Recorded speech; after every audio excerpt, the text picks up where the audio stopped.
টানা ৩ দিন ধরে বৃষ্টি হচ্ছে, তো আজকে একটু রোদ উঠেছে, এজন্য আমি ছাদে উঠলাম যে আমার ছাদের গাছে কোথাও কোনো পানি জমেছে কিনা চেক করার জন্য।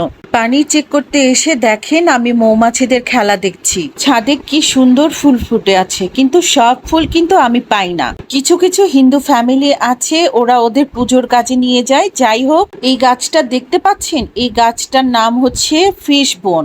দেখেন কি বিশাল তার বোন। ছাদের পানি চেক করতে এসে দেখেন আবার বৃষ্টি চলে আসছে।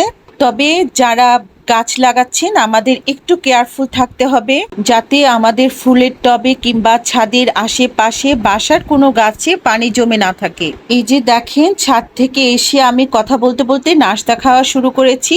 আমার নাস্তায় ছিল লাল আটার রুটি, সাথে মুগ ডাল আর চা। নাস্তা খেয়ে আমি কিন্তু টাইম ওয়েস্ট করার আমার কোনো সময় নাই, কারণ রান্না বান্না করেই আমার বাচ্চাদের স্কুল থেকে আনতে যেতে হবে। এই জন্য আমি ফার্স্ট গরুর মাংসটা বসিয়ে দিলাম, যেহেতু গরুর মাংস হতে সময় লাগবে। গরুর মাংসে আমি দারচিনি, এলাচ, আদা, রসুন, লবণ, হলুদ, মরিচ যা লাগে সব দিই। তারপর মাখিয়ে তেলটা দিই, যাতে হাতে হলুদের দাগটা না লেগে থাকে।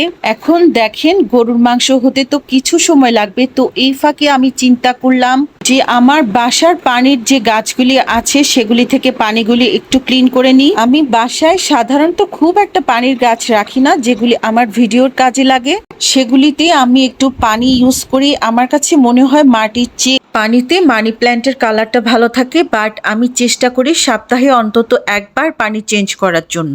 তো গাছগুলিকে প্রপার জায়গা রেখে আমি আবার চলে আসছি আমার কিচেনে। এখন আমি পাট শাক হওয়াচ্ছি, আর এই পাট শাকটা এভাবে টেনে টেনে হওয়াতে হয় যাতে মাঝে লবণ ঢুকে, নয়তো পাট শাক একদম দলা পাকিয়ে যায়, ভেতরে কিছুই ঢুকে না। আর এই পাট শাক রান্নাটাও আমি শিখেছিলাম আমার দেবরের কাছ থেকে। উনার কাছ থেকে যে শুধু রান্না শিখেছি তা কিন্তু না, এই যে শাকের কালারটা একদম সবুজ রাখা, খাদ্যের পুষ্টিমান ঠিক রাখা, এগুলিও কিন্তু উনার কাছ থেকেই শেখা। তো আমার শাক ভাজি কমপ্লিট, পাশে এখন আমি বেগুন ভাজি করছি, আর এর ফাঁকে আমার মাংস রান্নাও হয়ে গেছে।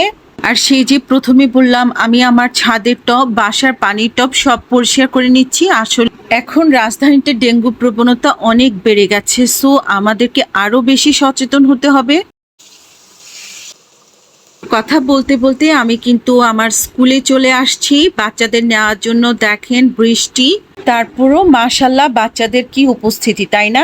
সেই তো তারা ছুটির পর এটা সেটা নিয়ে গাড়িতে উঠলো, আর আমার জন্য আমি চুজ করেছি লাবান। দেখেন লাল আটা রুটি খাচ্ছি, লাবান খাচ্ছি, কিন্তু বিকেলের এই নাস্তার লোভটা ছাড়তেই পাচ্ছি না। আজ এই পর্যন্তই, সবাই ভালো থাকবেন। আমার ভিডিওটি কেমন লেগেছে কমেন্ট করে জানিয়ে দিবেন। আসসালামু আলাইকুম।